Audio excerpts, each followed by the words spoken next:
to the movies. Welcome to the stars. Welcome to this grand illusion. All of it's yours right through these doors. Welcome to my Oscar review episode. After my epic length video going through all the things that I think will win, all things I think should win, all the things that should have got nominated. It was pushing 5 hours by the time I finished that damn thing, but it got out of hand. And I very much doubt anybody's watched any of it, let alone all of it, but it was out there. And now we have a reaction video to the ceremony itself, where I give my reaction to all the winners and all the things that happen at the ceremony, which is usually worthy of discussion as well. Couple of things about the ceremony itself. It's going to be incumbent, I think, upon Conan O'Brien, who's doing presentation for the first time, that they mention the whole controversy about Emilia Perez. I think they can't avoid it. I think it's got loud enough, the protests have got loud enough and strong enough that they're going to have to talk about the controversy surrounding Emilia Perez, which is not going to be fun. I mean, because that kind of self-depreciation, it doesn't really work, and if it goes really wrong, you get slapped. But yeah, I think Conan O'Brien's going to talk about Emilia Perez and the controversy, because I don't think they can avoid it. And also kind of connected to Emilia Perez, I've heard in a couple of different places that apparently they're not going to have performances of the best song category, which is actually something rather interesting. I've got a video in the pipeline. I mean, once all the craziness, once all the having to watch film after film after film just to catch up with everything. I mean, I've watched so many foreign language Oscar submissions over the last week or so. 40 out of 85 is my current standings. But yeah, once all that's died down a bit, I do have a plan for a video about the best Oscar category, best original song Oscar category, mostly surrounding Diane Warren, who I think has a decent chance of getting a win because of the controversy surrounding Emilia Perez, even though I think Al Mal is probably going to win. But one thing the Academy has announced is that they are not having best original song performances at the ceremony itself, which is disappointing, because that's actually one of the things I do look forward to. I mean, sort of like comparing and contrasting what they do with the performances of the best original song. I mean, like, the performance of Naatu Naatu a couple of years ago was fantastic. Then we have the opposite side of that. I mean, the fantastic performance of Lady Gaga with a Diane Warren song, Till It Happens to You, and then they immediately give the Oscar to the song from the Bond movie. Now, don't get me wrong, that was it Writings on the Wall, I think, Sam Smith, was a good song. And I think it's actually a worthy winner. I actually marginally prefer it over Till It Happens to You. But having that song performed on stage by Lady Gaga, surrounded by rape survivors, and then you immediately give the song to something else, you give the award to something else. That was one of the more awkward moments of the ceremony over recent times. So yeah, they're not going to have performances of the original song nominees this year. And I think there's two reasons for this. One, they say they're going to focus instead on the writers of the songs. And I think there's two reasons for this. Firstly, so they can actually talk out loud about Diane Warren, who I think is standing alone as the individual who has been nominated the most times with never won. I think it's 15 nominations, no wins. and that's a record. I believe it's a record. So, talking about Diane Warren, and the other thing is, it allows for the fact that if Carla Sofia Gascon was to perform, I mean, I honestly, I'm not sure if she's even at the ceremony. I'm not sure if she'd be welcome. Be interesting to see if she is there. But Carla Sofia Gascon performing song, because she is the secondary singer in El Mal. One of the things which hasn't got enough publicity, one of the many issues about Amelia Perez, is its use of AI in particularly the singing. Now, one of the many controversies this Oscar season, I mean, this has really been a scandal-ridden Oscar season, and one of the things which came up was the use of AI. I mean, there was a lot of talk about how, you know, all the Hungarian dialogue in the Bruce list was done by AI. It wasn't. They mildly tweaked the accents of the people speaking Hungarian. I mean, both Adrian Brody and Felicity Jones spoke Hungarian, and then AI tweaked the accents a little bit because it just didn't sound right to a native Hungarian speaker, apparently. And I think it was the cinematographer or the editor or somebody was Hungarian and said, no, that's not quite right. So they tweaked it in AI. And that same company, that same AI company, which was apparently somewhere in Ukraine, so good for them, I guess. That same company also worked on Amelia Perez and allowed Carla Sofia Gascon to hit higher notes than she's actually capable of.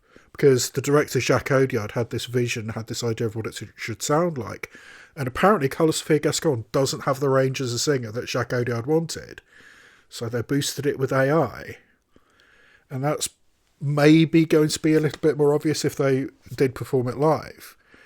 So I think that's probably the reason why they decided not to do that. And yeah, that's one of the controversies which I think more people should have been talking about. But when it comes to Amelia Perez and Carla Sofia Gascon, I mean, so many controversies. And yeah, I mean, as I said in my preview video, which probably nobody's watched, I cannot remember an individual tanking an entire film's Oscar run quite so comprehensively, single-handedly. But that's basically what Carla Sofia Gascon did. But even so, I still expect Amelia Perez to win at least 3 Oscars. I think it's going to win Best Supporting Actress for Zoe Saldana, which I think would be deserved. I think she is great in the film. I think it's going to win Best Song for El Mal. No, that is a bad song. I mean, I've said over and over and over again, Amelia Perez is a bad musical. I mean, that's my primary issue against it. I'm a cis straight man, so I can't really speak about the Mexican representation or the trans representation. What I can say confidently is that Amelia Perez is a terrible musical with terrible songs. So yes, El Mal's going to win, and it's not going to deserve it. And it's also Amelia Perez is also going to win Best International Feature. I'm sure of it. I would like I'm Still Here to win that. I mean, even though, as I've said in other places, I'm not the hugest fan of I'm Still Here. I don't love it as much as many people do. My choice would be Seed of the Sacred Fig in that category. I think that's an outstanding piece of work. I think it's breathtaking, the achievements of that, considering that it had to be done in secret and Germany had to submit this Iranian film to the International Feature Oscar race. But yeah, I mean, I think it's going to win at least three awards. Might actually end up winning Best Sound as well. That, it could be something. I think he got nominated for Sound. But anyway, at least three wins for Amelia Perez, I think. And one, I think, would be deserved. If he gets more than that, I would be surprised, I think. But yeah, those are things I'm looking out for in the ceremony itself. But yes, with all that said, let's just get on with the ceremony, shall we?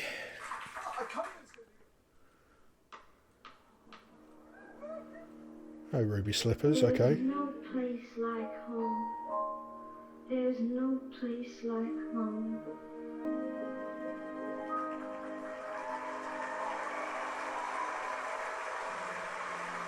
Oh, of course. Obviously, We Love LA. It was because of the fires. Yeah. And there's no place like home. And of course, Wizard of Oz, Wicked, Ariana Grande. Very, very sparkly.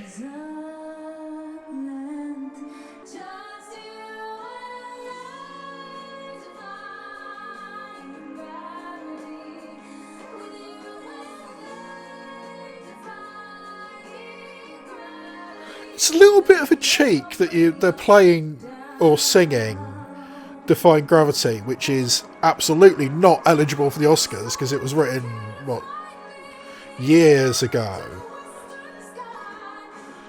But yeah, it was certainly a spine-chilling moment watching Wicked. I mean, Cynthia Erivo is not Idina Menzel, but she's damn close. And it's also cute how much these two actually like each other. I mean, I've seen them interview together. I mean, there's definite cis-mance going on between Cynthia Erivo and Ariana Grande. Conan, you're on. Conan? Conan. Okay. Weird place to start with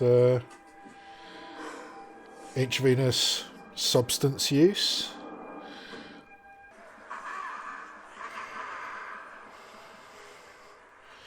Yeah, I did not need to see that. I mean, it was kind of funny, but yeah. I know what you're thinking. Did Conan not have work done? Seriously. He looks his age. No, he doesn't. I should have done something. He looks like he's made of plastic. 97th Academy Awards. Little fact for you, Nora uses the F word 479 times.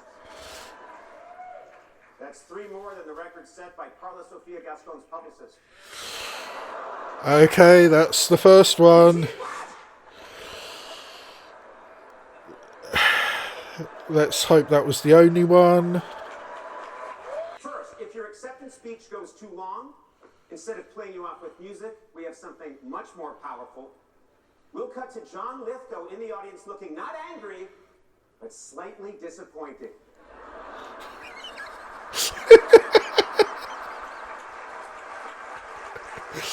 Okay, that was cute. I won't waste time. I won't waste time. So this is supposed to be funny? It's not even that good.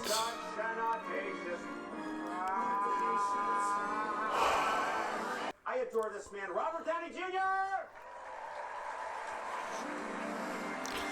Okay, so we're starting with Best Supporting Actress, which is what they usually do. They usually do one of the supporting ones first, and he won Best Supporting Actor last year. I want to check with my boys.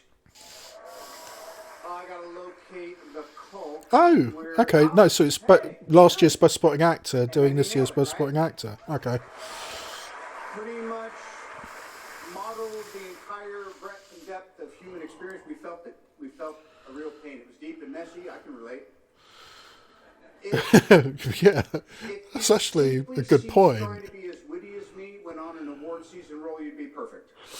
He's a total pro. This is his 4th nomination, and in IMO, he's been worthy of high honor since what? 1997. Come on. The only thing, his debut was Primal Fear. I mean, that's one hell of a debut. I mean, Jesus. And I saw none of him in The Brutalist.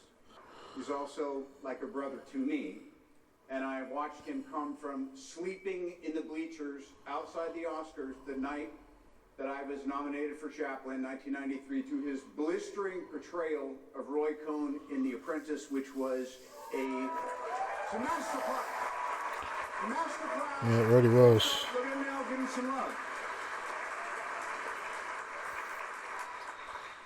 Whew, stiff competition. How's it going to go? Let's see. Pucker up, gentlemen. And the Oscar goes to Kieran Culkin.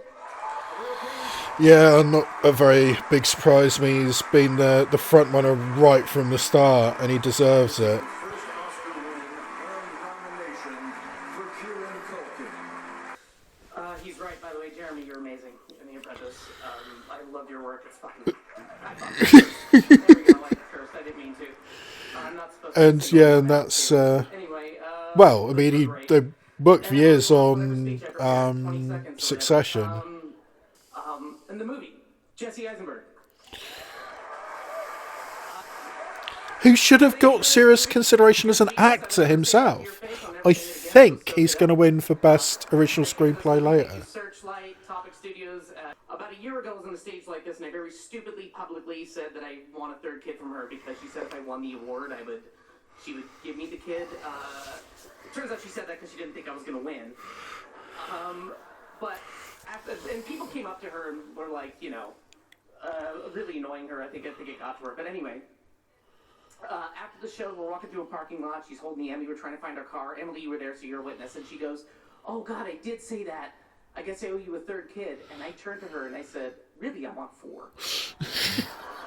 And she turned to me. I swear to God, this happened. It was just over a year ago. She said, "I will give you 4 when you win an Oscar."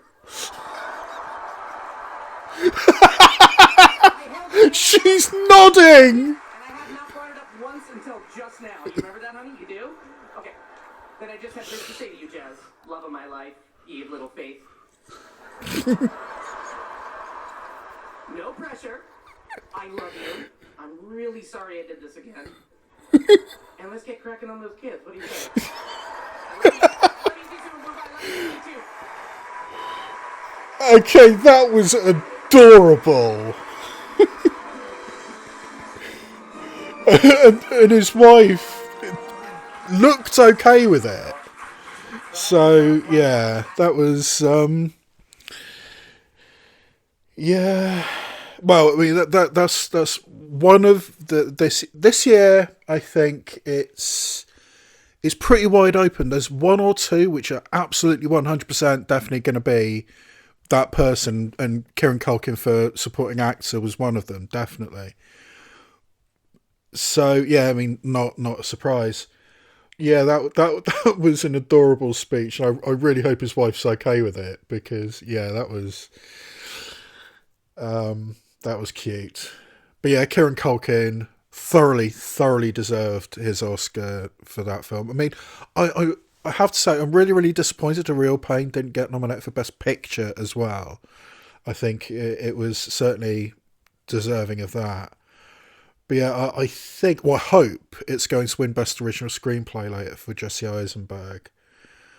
But yeah, that was completely expected. And yes, Conan O'Brien did mention Amelia Perez and Carla Sofia Gascon on the controversy, but it was very short. And yeah, I hope that's all we get. And I have to say, I've been watching and paying serious attention to the Oscar ceremony for probably a decade now. And that was probably the worst opening monologue I've ever seen. I mean, really. It was not good. And then having the bit at the end saying, "I'm not going to waste your time," with a song and dance number. I mean, I get that the point is that it's irony, but I mean, they did address the controversy. I think, like I said, I think they had to. But yeah, I hope that's all we get. So yeah, that was the first section, and now we've got the first break. So yes, let's see what happens next. There's a person who gave my mother, during her life, the most joy, the most comfort. And tonight, I feel very lucky because I get to thank that person from the bottom of my heart. That person is Goldie Hawn.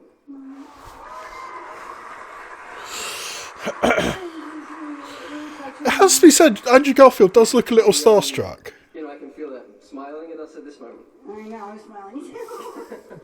And the animated films nominated this year, they do it in... Okay, so yeah, this is animated feature. It's probably going to be The Wild Robot. Flo, Gins Zibalodis, Matisse Kaja, Ron Dyens, and Gregory Zaltzman. I mean, I was just not a fan of Flo. Inside Out 2, Kelsey Mann, If they're going to go for a mainstream animation, I think it should be Inside Out 2 over The Wild Robot. To be here. Where can I put my stuff? Memoir of a Memoir of a Snail is what I think should win. I mean, beautiful, but very melancholy. No, I'm a snail. Oh, funny. Wallace and Gromit. Wallace and Gromit, Vengeance Most Foul, it is very, very British, but it's just not to the usual standard of Wallace and Gromit. I mean, they've set the bar so high that... Did we get him? The Wild Robot. And The Wild Robot, I mean, it's perfectly fine, but I don't get why it's such a big favourite over You gotta die faster. Inside Out 2. Okay, and the Oscar goes to Flo. Whoa! What?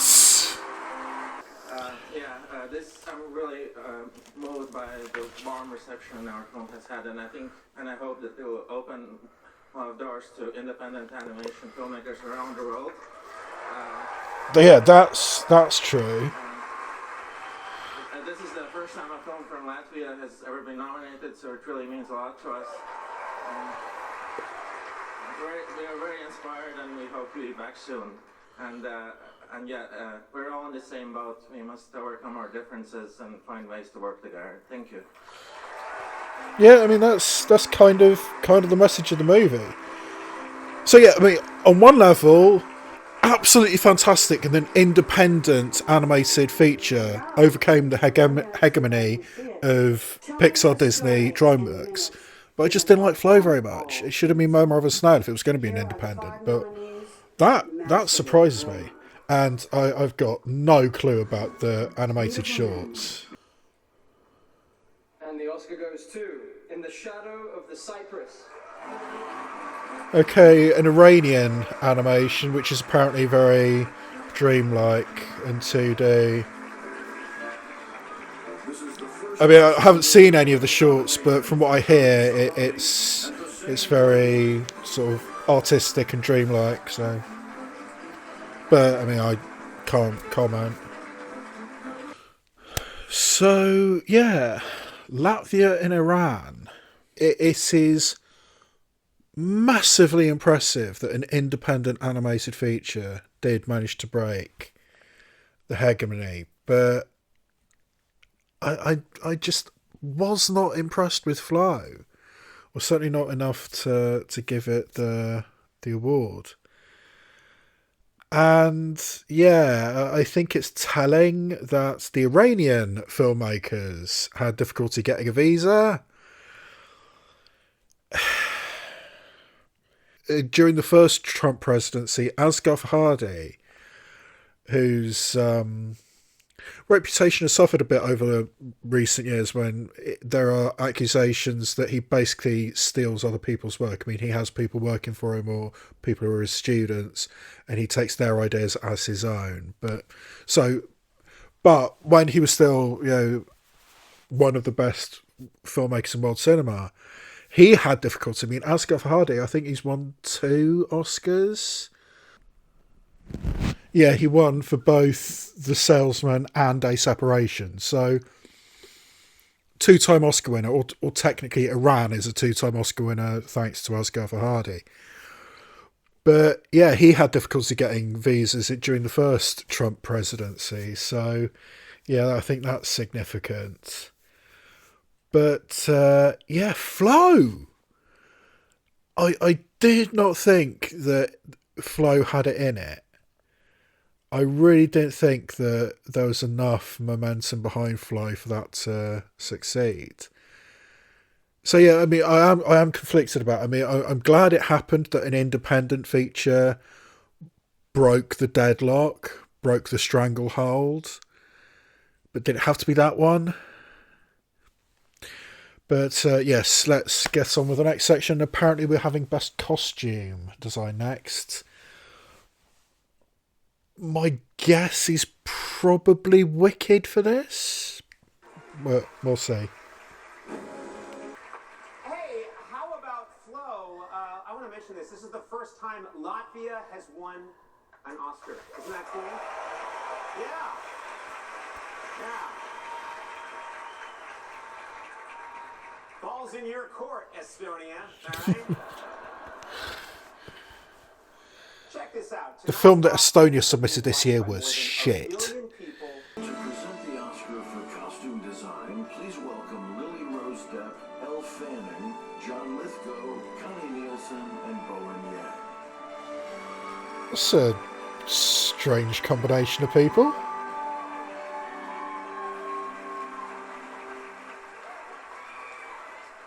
Oh, right. It's one person from each of the nominated films. Okay, that makes sense. Guys, I thought we were all doing this. The restrictions holding women down and the urge to break free.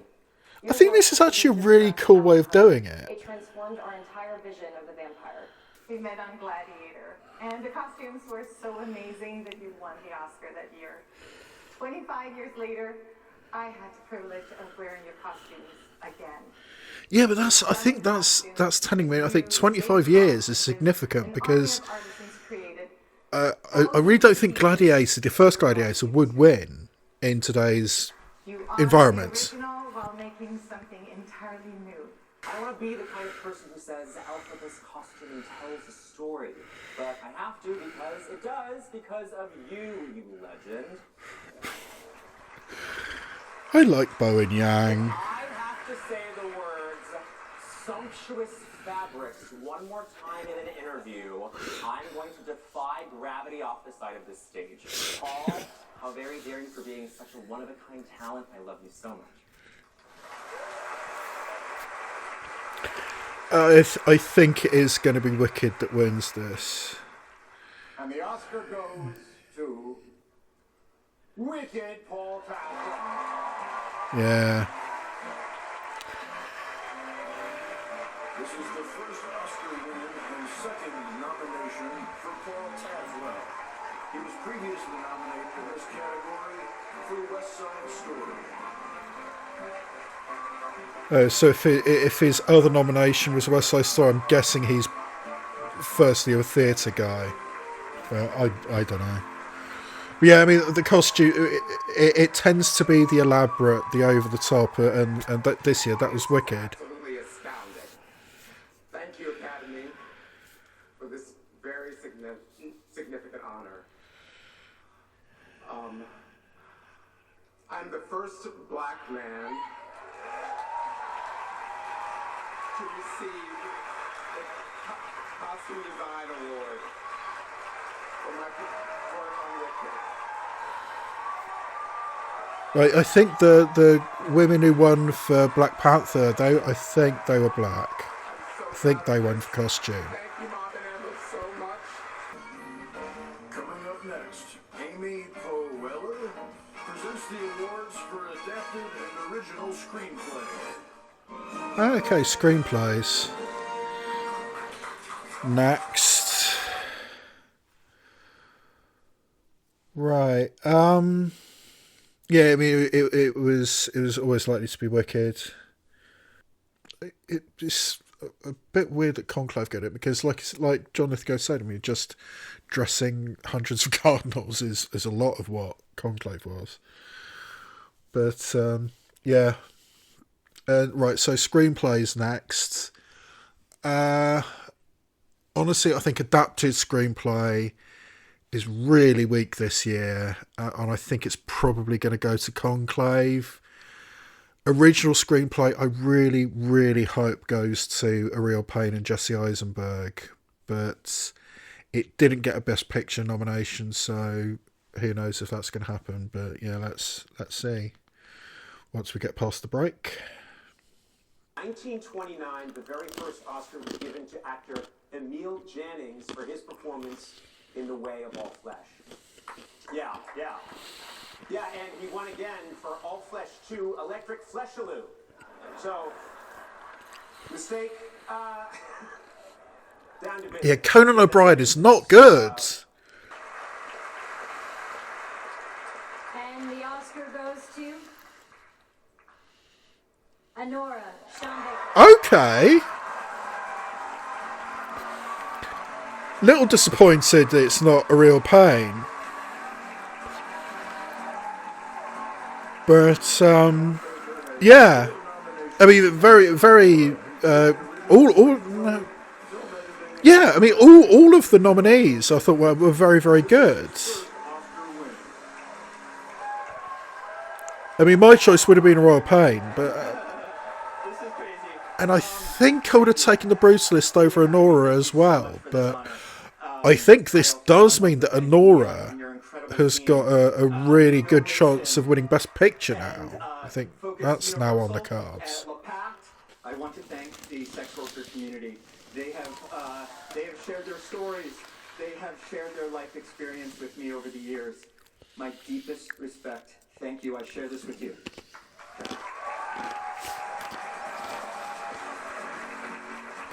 Sharing an Oscar with hookers and it doesn't feel weird. And the Oscar goes to Conclave. Yeah, Conclave.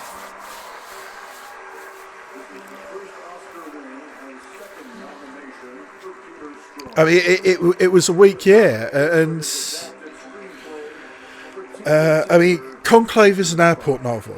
It's literally an airport novel. It was written by Robert Harris, and it's that kind of populist filmmaking, and it probably was the best option out of the nominees. So yeah, Anora.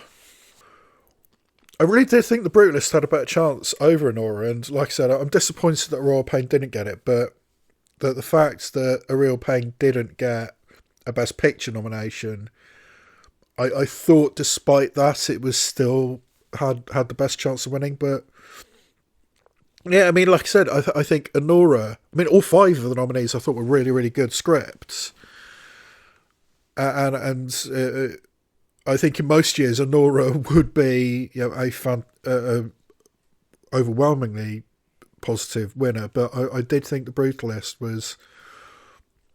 was a better option, or had a better chance. And yeah, and Conclave is an airport novel.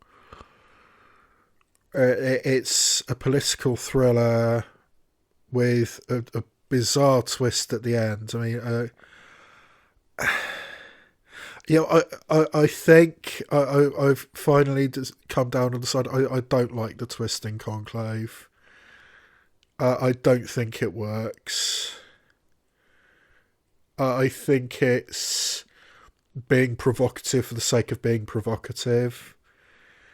And all the things that Conclave says up until that point, I mean, about basically the fact it's a political thriller, and it's just a political thriller which uses religious power rather than political power. It's that kind of environment. I enjoyed Conclave a lot, so I just don't understand why it's got as much Oscar love and indeed BAFTA love. I mean, it won the BAFTA for Best Picture or Best Film, which I do not get. I mean, fair enough, it's a British production, but even so,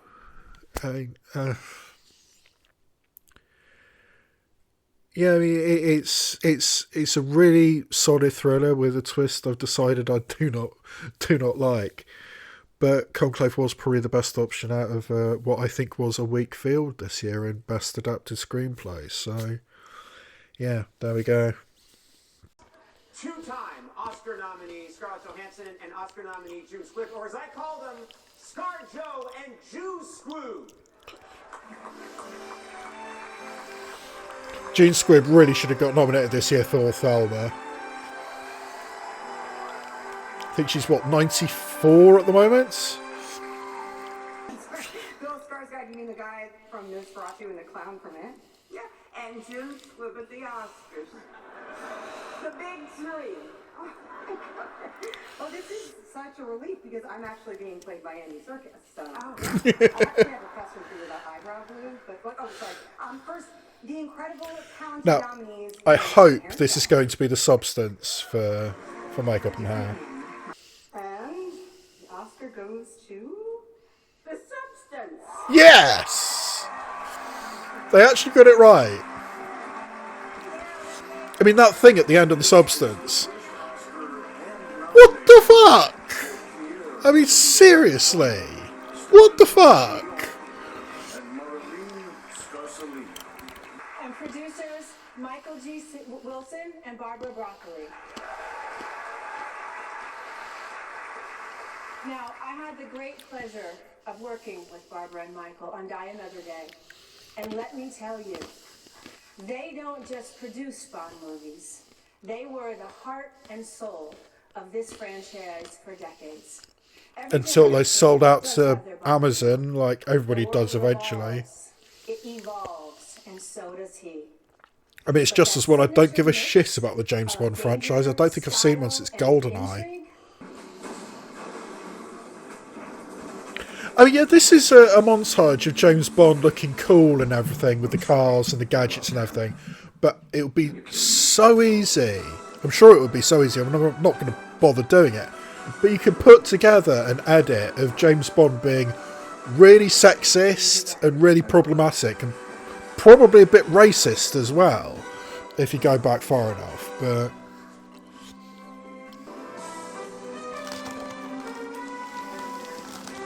is that Margaret Qualley?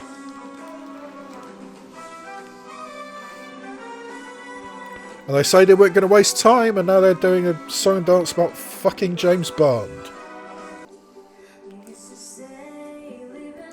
Who the fuck's Lisa? Am I supposed to know who Lisa is? I mean, I've got no connection to modern day pop culture, but I usually pick up a lot of some stuff.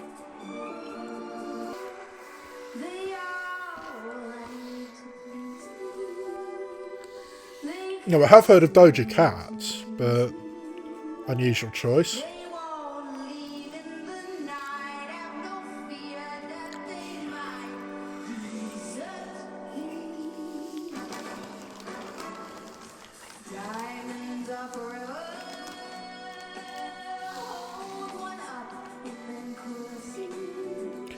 And yeah, I'm not massively familiar with how Doja Cat usually sings, but she's really trying to sound like Shirley Bassey at the moment.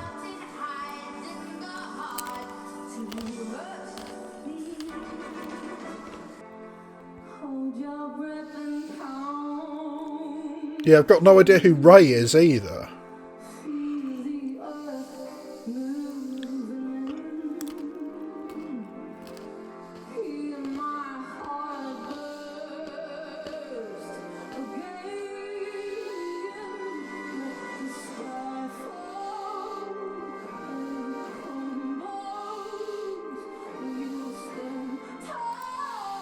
Was this the Adele one?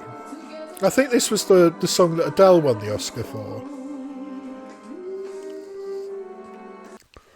So apparently Lisa is from the J-pop band Blackpink. Or is it K-pop? I mean, it's one of those East Asian pop factories. And Ray apparently won 6 Brit Awards last year. I'm really out of the loop if I've missed somebody who won 6 Brit Awards last year. But anyway, yeah. They always say that they want to bring back a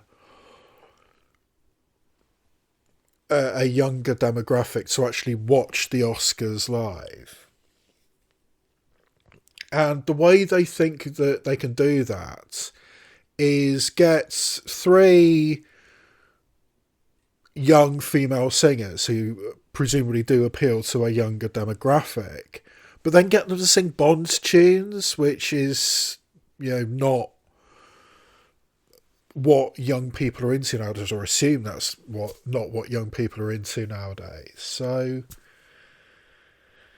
yeah, and also saying they're not going to waste any more time, and they spend time doing that, and we're apparently not going to get the original songs actually being performed live. So yeah. Next we've got Best Supporting Actress, which is probably going to be Zoe Saldana, but let's see. Here are the nominees for achievement in film editing. Okay, we're doing editing first. Sean Baker. My guess is The Brutalist, but I thought that about screenplay, so maybe this is going to go to Anora as well. And the Oscar goes to Anora. Sean Baker. Anora again! Oh, and Sean Baker again. This is the second Oscar win for Sean Baker, who has 4 nominations this year for Anora. Okay, so I'm really starting to think that Anora's going to win Best Picture now. Hey everybody. Thank you to the Academy and everybody I mentioned earlier.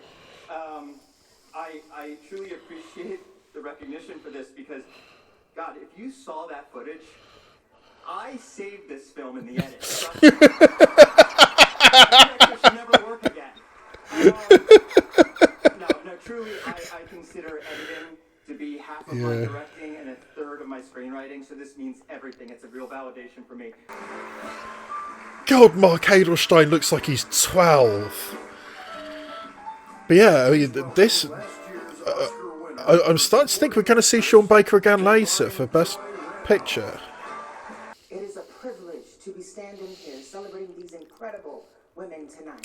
It's amazing how quickly all this shit just vanishes out of your mind. I completely forgot that Divine Jane Randolph, that the Holdovers even existed last year. But maybe because I didn't really think she deserved it, but anyway. And we all felt it. You light up every single screen the same way that you light up the stage. You are pure magic. And quite honestly, I think she's a bit of a space cadet, but... Felicity, you are grace. You hold strength and vulnerability in perfect balance. I just don't think she was that good in The Brutalist, I'm sorry. I mean, yeah, the final speech was good, but I don't think it was great. But... So Isabella Rossellini is the one nominee this year I absolutely reject. She did not deserve this nomination, Isabella Rossellini. Every single moment. And the Oscar goes to Zoe Saldana. Yeah.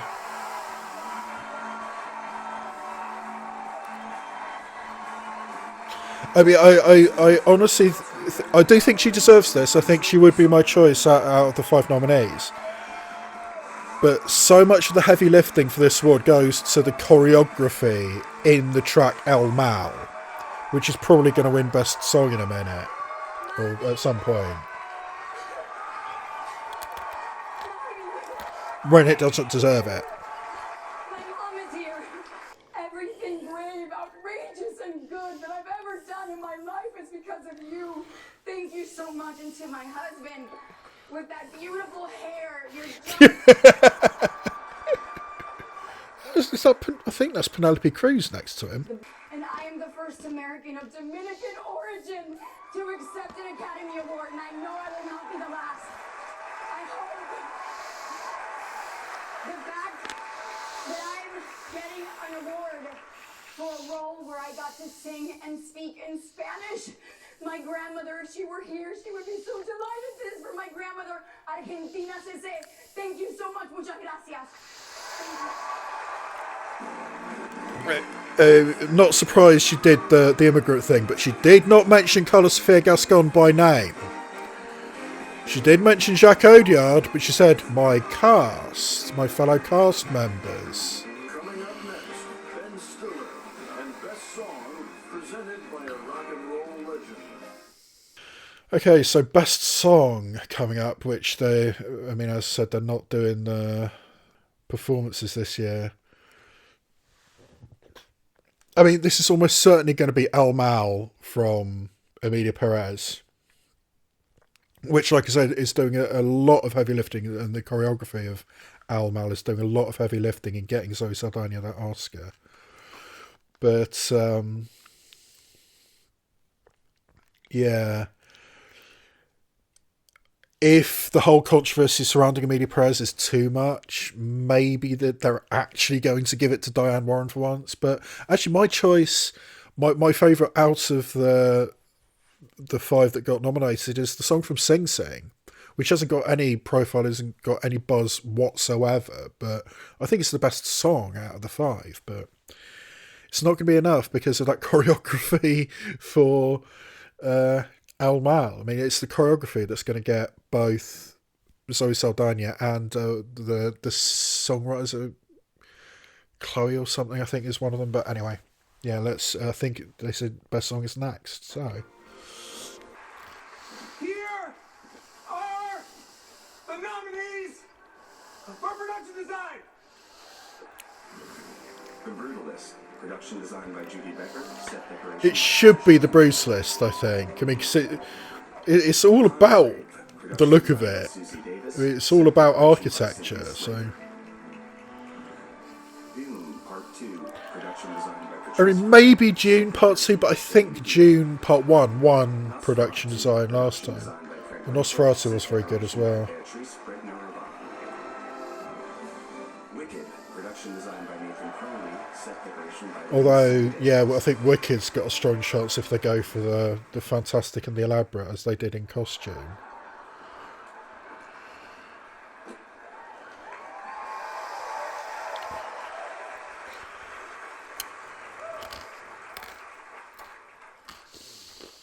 And the Oscar goes to Wicked. Okay, they went elaborate. Wicked wins it. This is the first Oscar win for 7-time nominee Nathan Crowley and 3-time nominee Lee Sandales. My whole team, Kate Bernard, Jay Wilkerson, my family and friends at home, and my husband, Mark. Thank you very much.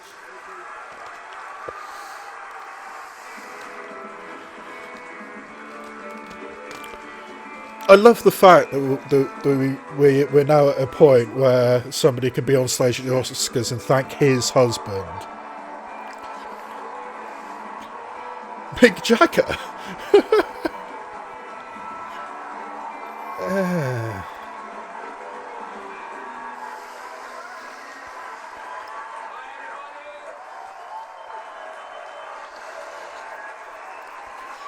Milking it for all he's worth. Thank you so much, everyone. The producers really wanted Bob Dylan to do this. Bob didn't want to do it because he said the best songs this year were obviously in the movie A Complete Unknown. That sounds like something that might actually happen, but equally it could be a gag. So yeah, this is probably going to be El Mal, which is a bad song. Yeah, there it goes.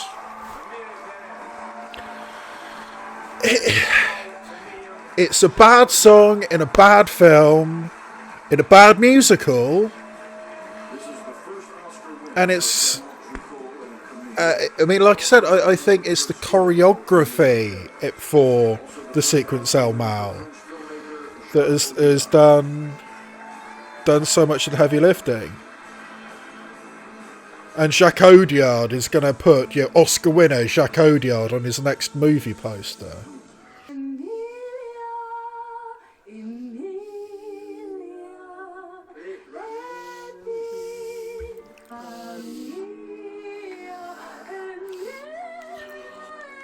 Oh, no. You're not gonna get people to warm to it by doing that.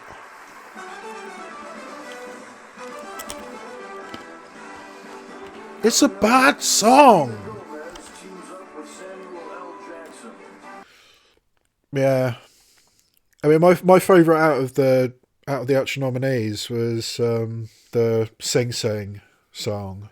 Give you my word. Try, try, try. Fly like a bird. Fly, fly, fly.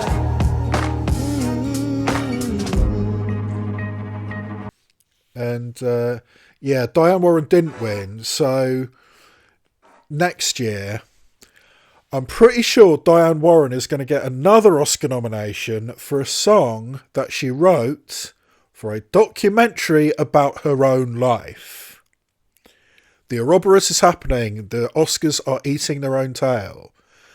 Diane Warren gets, well, it would be her 16th nomination if she gets nominated next year for a song she wrote for a movie about herself. I mean, how self-referential can you get? And this means I'm definitely going to be doing a video about Diane Warren and the original song Oscar in the near future. And ladies and gentlemen, there is no instrument he cannot play. Here he is again, all the way from the Juilliard School of Music, Arrakis campus, on harp, the Sandworm from Dune!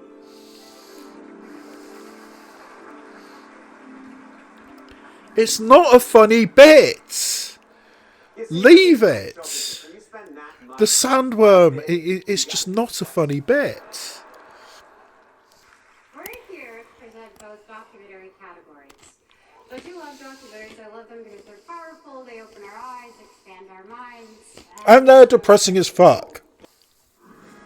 Death by Numbers. Kim A. Snyder and Zanik. Alright, so yeah, Death by Numbers is about a school shooting. I Am Ready Warden is about the death penalty. Incident is about a school a police shooting, only made up of footage. This one's cute. It's a Japanese girl playing in an orchestra, a 6-year-old Japanese girl playing in an orchestra, and the only girl in the orchestra is the first full-time female member of the New York Philharmonic who played the double bass. And your Oscar goes to the only girl in the orchestra. Okay. So they went for the non-depressing one. They went for, and the one that's on Netflix, which I think could be significant. It's currently available on Netflix. So yeah, I mean, basically, this woman in the 1960s was the first person to play full time for the New York Philharmonic Orchestra. Leonard Bernstein hired her, or was the conductor at the time. I mean, I haven't seen it. I haven't seen any of the shorts. But yeah, they went for the non-depressing one. I really thought it was going to be Incident, the one about the police shooting. But anyway, no, again, I haven't seen any of them. As Orna O'Brien, the star of The Only Girl in the Orchestra, likes to say, music helps us organize our emotions. And there are a lot of Oh, and the subjects of the documentary is, I think, the aunt of the director, which, yeah. And now, here are the nominees for... So yeah, and another Depression Fest. So, Black Box Diaries, about rape. Eric, Mary, and Hannah Akrigin. It's been 6 months since I became this girl who was raped. No Other Land, about Palestine and the forced eviction of Palestinian villages, West Bank villages. Porcelain War, about the war in Ukraine. And Yella Sidorska and Paula Dupree Pessman. Ми відбиваємося не лише зброєю. Ми використовуємо мистецтво, щоб відбиватися. Soundtrack to a coup d'etat, about US complicity in the assassination of the first democratic president of Congo. And Sugarcane, about mass graves in a native school in British Columbia, Canada. Depression Fest. I think it's going to be No Other Land. I think that would be my choice as well. And the Oscar goes to... Yep, there we go. We see each other. The atrocious destruction of Gaza and its people, which must end. The Israeli hostages, brutally taken in the crime of October 7th, which must be freed. When I look at Basel, I see my brother, but we are unequal. We live in a regime where I am free under civilian law, and Basel is under military laws that destroy his life and he cannot control. Yeah, the Jewish community is not going to be happy about this. I mean, they complained about what Jonathan Glazer said last year for Zone of Interest, and yeah, this is going to piss them off. Is helping. It's not too late for life, for the living. There is no other way. Thank you. I mean, these two are the two are the two major protagonists of the film, and Bilal, the other Palestinian, he was also a reasonably big part of it as well. It seems to be that Rachel, I think the woman, was behind the scenes, because I don't think she was appearing on screen. But yeah, No Other Land is a very powerful, albeit a very, very depressing documentary. I mean, this is the thing about the documentaries, both feature and shorts. In general, they're depressing as fuck, but they're important and they're valuable and all that kind of stuff. And yeah, No Other Land, I mean, it demonstrates just how fucked the whole situation is. And yeah, it's a worthy winner. That would have been the one I would have picked, is No Other Land. LAFC captain Eric Scott. Well, our hearts go out to all of those who have lost their homes. And I'm talking about the producers of Joker 2.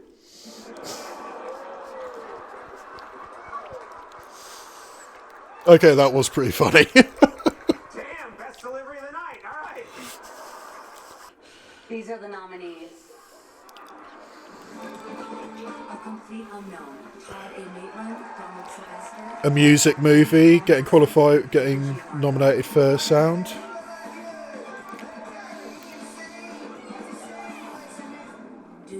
A big epic sci-fi movie. I think it's going to win Dune Part 2. Another sound movie, another music movie.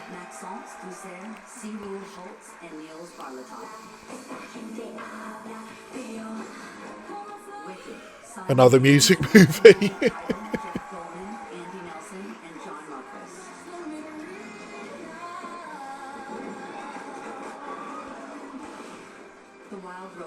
And The Wild Robot, I mean, it's a sci-fi epic, I guess, but an animated feature getting best sound. I mean, that was a bit odd, but I think it's going to be Dune. And the Oscar goes to Dune Part 2. Yeah.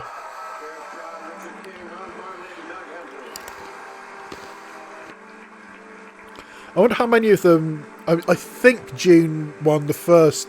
Dune Part 1 won Best Sound earlier, or was it still sound editing and sound mixing? My amazing team, both here in New Zealand.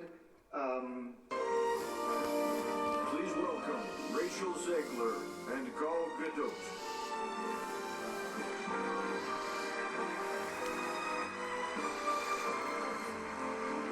Oh, now this one, that is a combination that's in the movie, because they're both in the new Snow White movie, aren't they?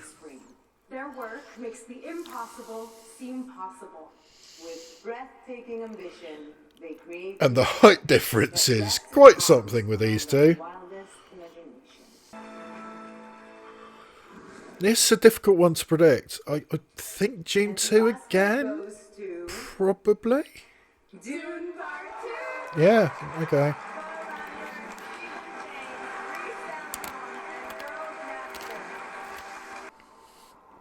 The Oscar goes to I'm Not a Robot.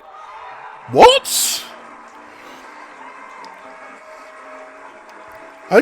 Well, I mean, again, I have not seen any of the shorts, but that did not seem like at all the film. I mean, basically, I think it's a Dutch short film, and you know those little captures that say, you know, pick out, you know, a lamppost, pick out a motorcycle, and you click, click, click, click. I am not a robot. And what happens if you fail that 3 times in a row, and you phone up tech support and say, well, maybe you are a robot. And that's an interesting idea, but it's. But to win the Oscar, that surprises me. I mean, again, but I have not any real insight into this.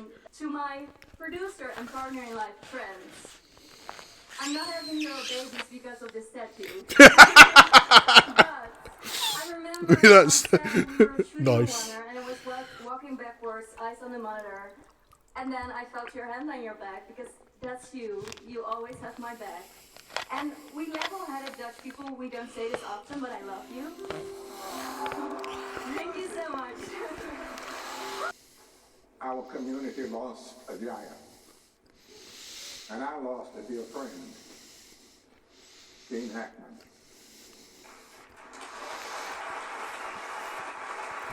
Yeah, I mean, it was this must mean you shoved him right at the last minute. I had the pleasure of working alongside Gene on 2 films. Well, Unforgiven he was a and Under he was a titan. I just hope people remember me as someone who tried to do good work. So I think I speak for us all when I say, Gene, you'll be remembered for that. And for so. I mean, Gene Hackman is genuinely one of the greats. Rest in peace, my friend. And he knew when to retire. I mean, he said, "Look, I've had enough. I'm retiring." It was 2004, I think it was. Every now and again, for no reason other than she's so happy with herself, she sighs. Joan Plowright's clip is from 101 Dalmatians. That's kind of insulting for one of the greatest stage actresses Britain's ever produced.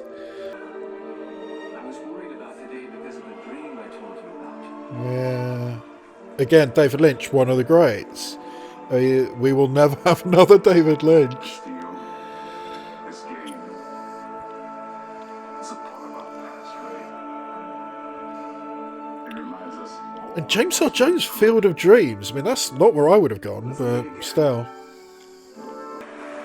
It didn't feel as long as it usually is. Making them as raw and striking as the architecture itself.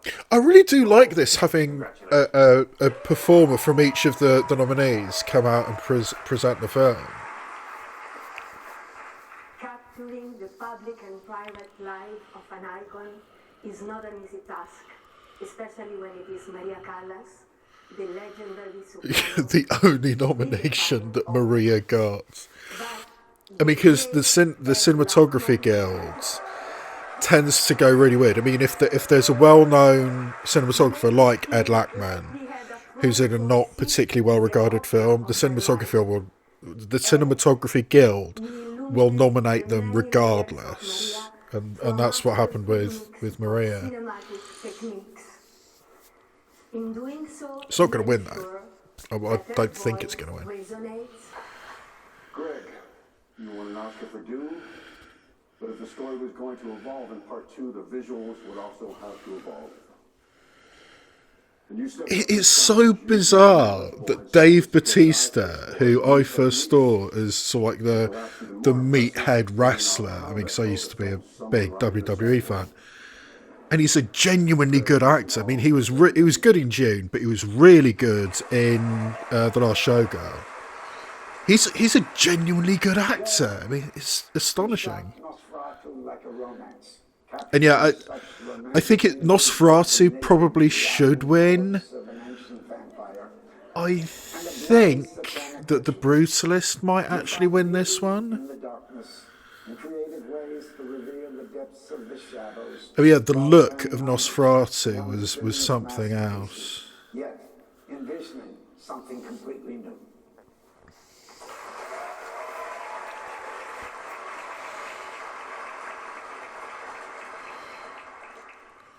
And The Oscar goes to The Brutalist. Yep. Okay, I think that's the first one that The Brutalist has got tonight. And I think that, yeah, I mean, if Nosferatu wasn't going to win, then, yeah, I think that The Brutalist would be the choice. Buenas noches. Buenas noches. It's an honor to be here to present the Oscar for Best International Feature Film. Okay, so yeah, this one is probably going to be Emilia Perez. Although my choice would be The Seed of the Sacred Fig. And the Oscar goes to I'm Still Here. Okay! Kick Emilia Perez in the nuts. I mean, like I said, I am not the hugest fan of I'm Still Here, but it's better than Emilia Perez for damn sure. I mean, my choice would have been The Seed of the Sacred Fig, but of the two who are actually likely to win, well, I suppose three, since Flow won animated, I think that had a chance as well, but of the two international features that made it into the Best Picture race, I'm Still Here definitely would have been my choice over Emilia Perez. In the name of Brazilian cinema, I'm so honored.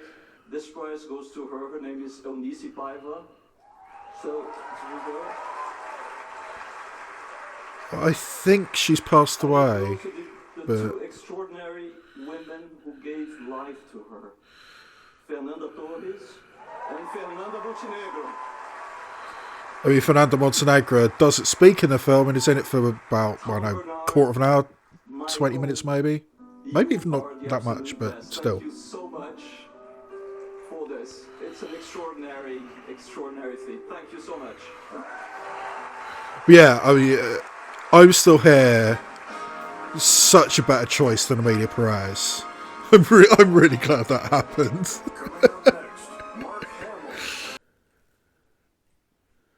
I mean, I would have taken The Seed of the Sacred Fig over I'm Still Here. And I also would have taken The Girl with a Needle over I'm Still Here, but... See, the trick is not doing what they know you're going to do.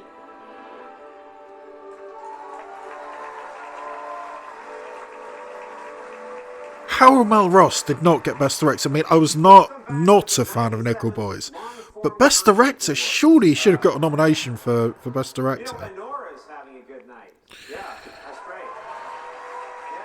I mean, I think Sean Baker as an individual currently has more nominations than more wins than The Brutalist.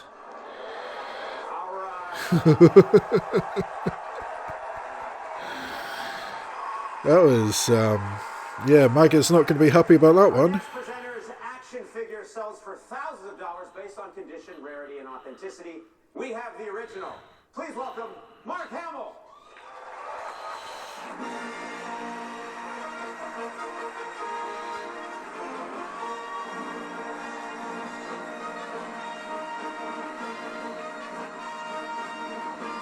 Mark Hamill must be so sick of that tune. I suggested they play the theme from Jaws, but what do I know? Yeah, just... A great film score is timeless. It can immediately help define the characters. And Now this one I hope is The Brutalist, because I mean I don't know music, particularly sort of like score music, but The Brutalist was so unusual. I mean, a brutalist soundtrack. I mean, it was fascinating. The Brutalist by Daniel Bloomberg. And the Oscar goes to The Brutalist, Daniel Bloomberg. Nice. So they did go for the unusual one, the sort of modernist one, the brutalist one. Yeah. With the excellent theme. I mean, the leitmotif, if you will. When I met Brady, I found my artistic soulmate. For him to trust me in this work and to grow alongside him has been so special. Thank you, Brady. I love you.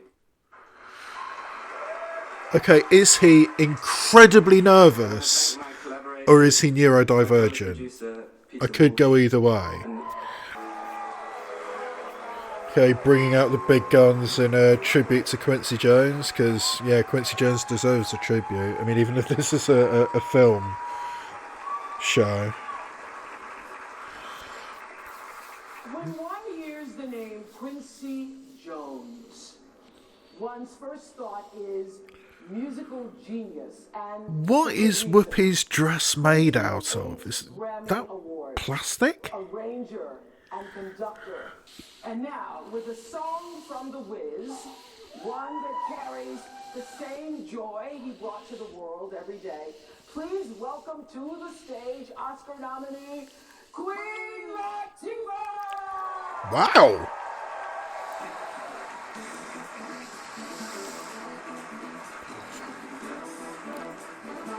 I thought Queen Latifah had essentially retired from music.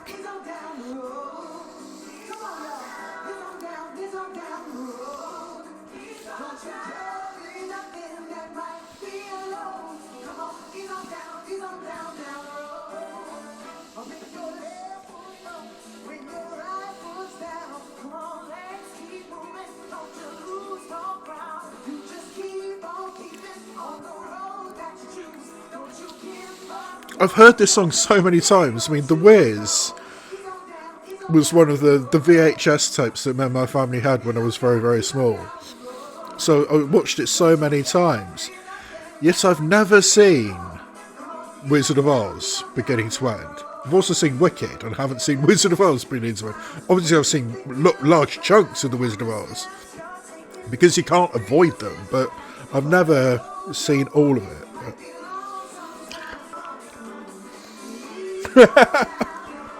Coleman Domingo, Ariana Grande and Cynthia Erivo just standing up in the front row and dancing. And I've got to say, Coleman Domingo is looking fabulous, as is his husband. Or I think he's married, but anyway, partner. Please welcome Oscar winner Cillian Murphy.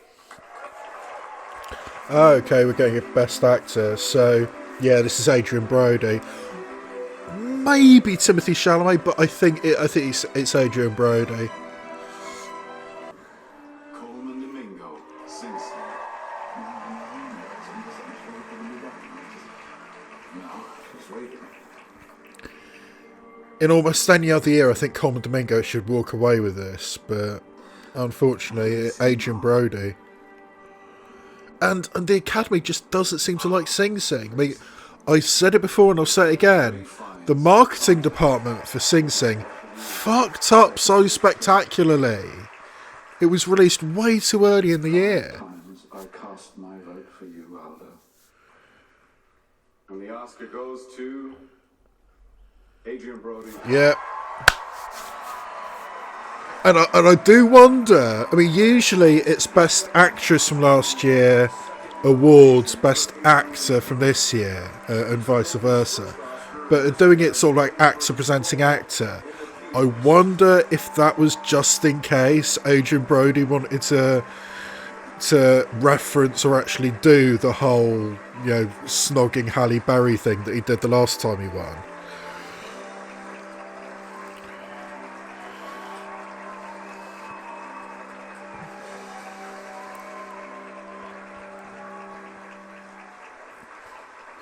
Did he just chuck his gum at his wife?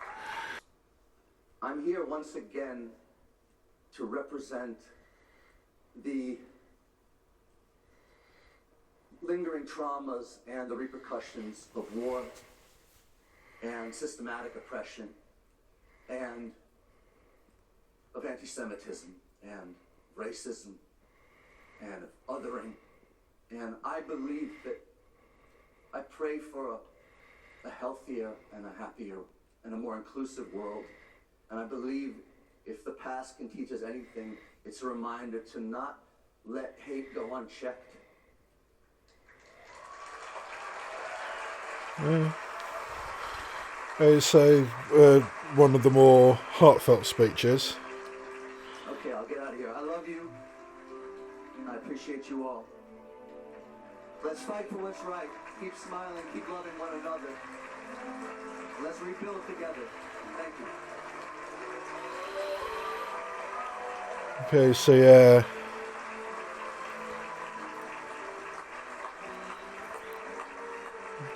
Talking about, anti-Semitism and othering I don't have a joke here is because this is one of my favorite filmmakers not of quite all time. as Please welcome two-time Oscar as winner, good as the No Other Land guys. Oh yay, it's Quentin Tarantino.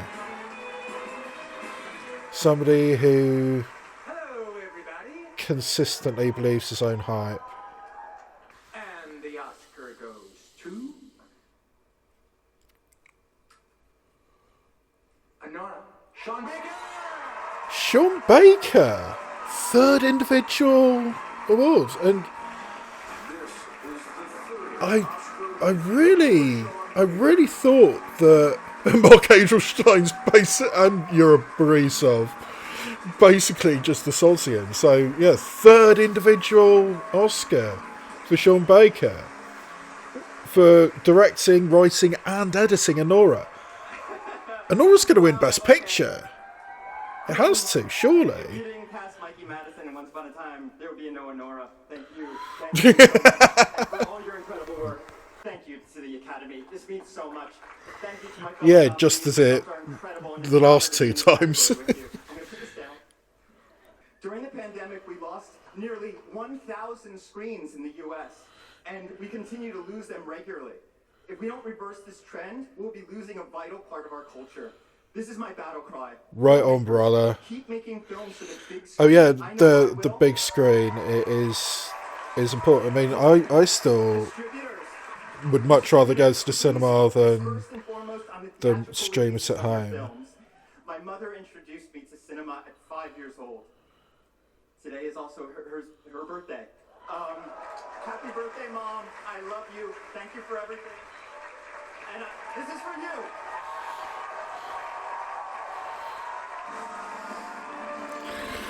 Okay, Sean Baker is kind of adorable. Okay, just two left. Best Actress, which at this rate is probably going to go to Mikey Madison.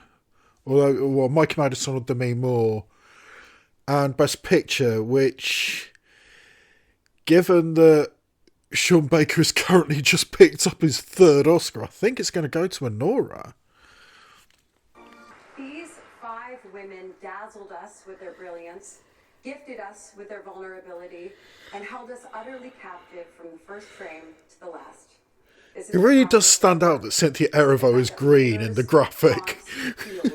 And reminds us why great performances aren't just seen, but felt. Demi Moore, The Substance. Say it. Tell them who your little beauty secret is. I guess you just show them right here. Here's your little beauty secret. That was an interesting clip. Well, I suppose there's a lot of interesting clips in The Substance.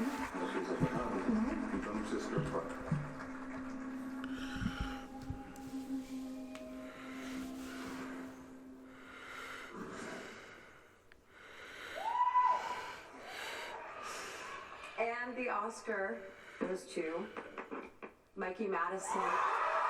Okay, it wasn't Demi Moore. I mean, personally speaking, I think that Mikey Madison was the best. But I really thought they'd give it to Demi Moore because of the narrative, because, she's Jew.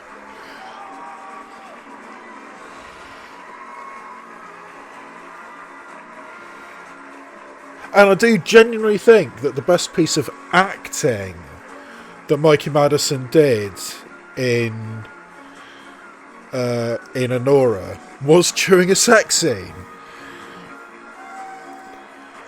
I mean, if you've seen Anora, it's the last sex scene. I think that is a genuinely great piece of acting during a sex scene. I also just want to recognize the thoughtful, intelligent, beautiful, breathtaking work of my fellow nominees. I'm honored to be recognized alongside all of you.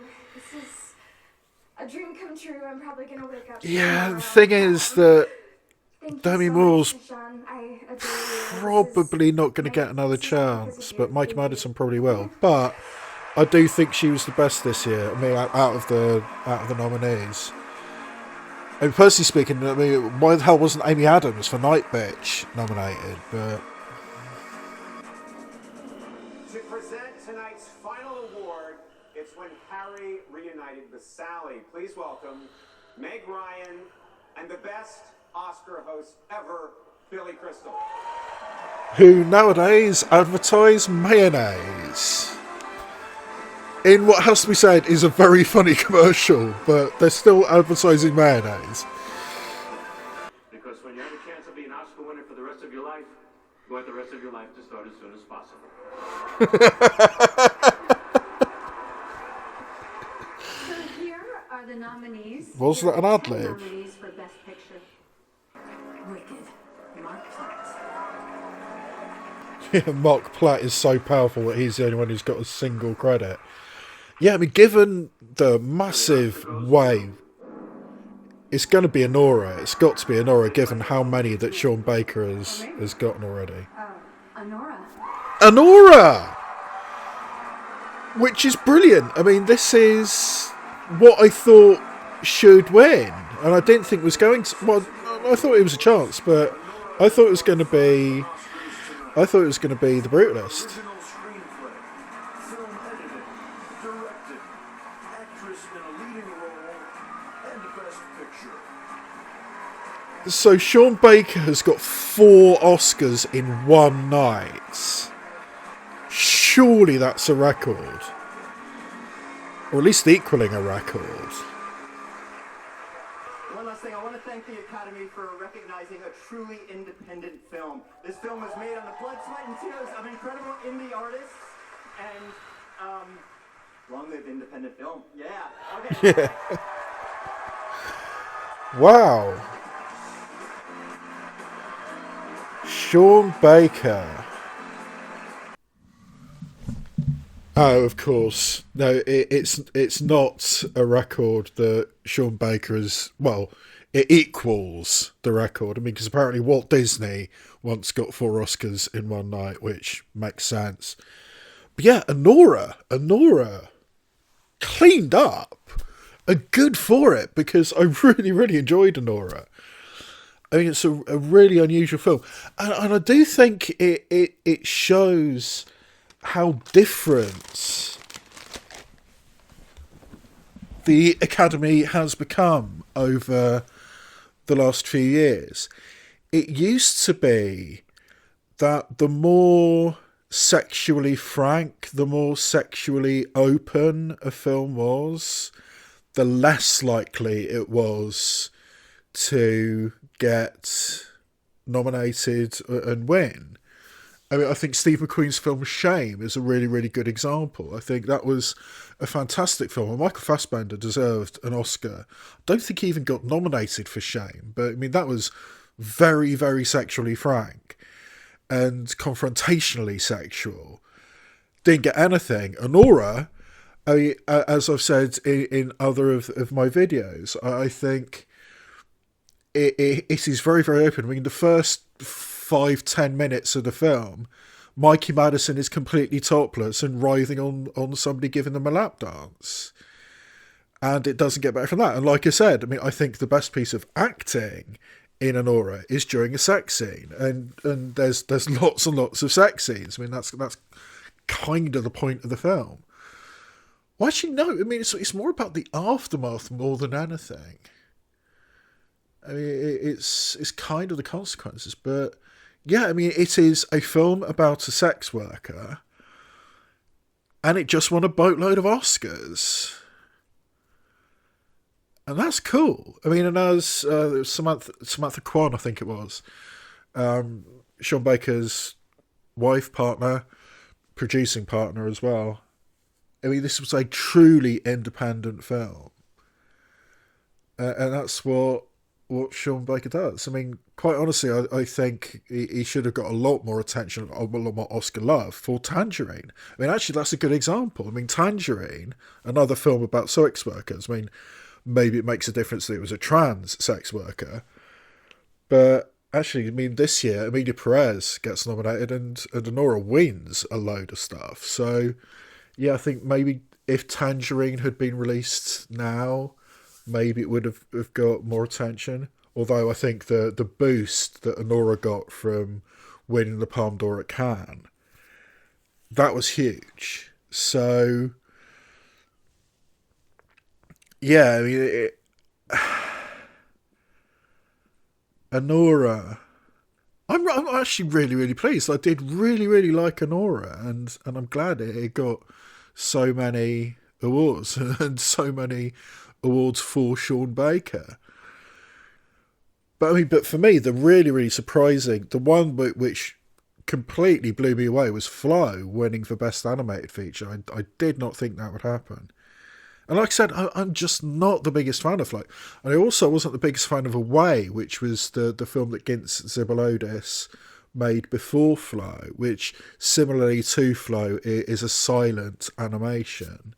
Wasn't a big fan of that. Wasn't a big fan of Flow. And I'm really, really pleased that a genuinely independent international animated feature won that award. Did it have to be that one? Why couldn't it have been Memoir of a Snail, which I think was a much, much better film? I mean, yes, it's kind of depressing. I mean, it's bittersweet, but it's very, very melancholy, is Memoir of a Snail.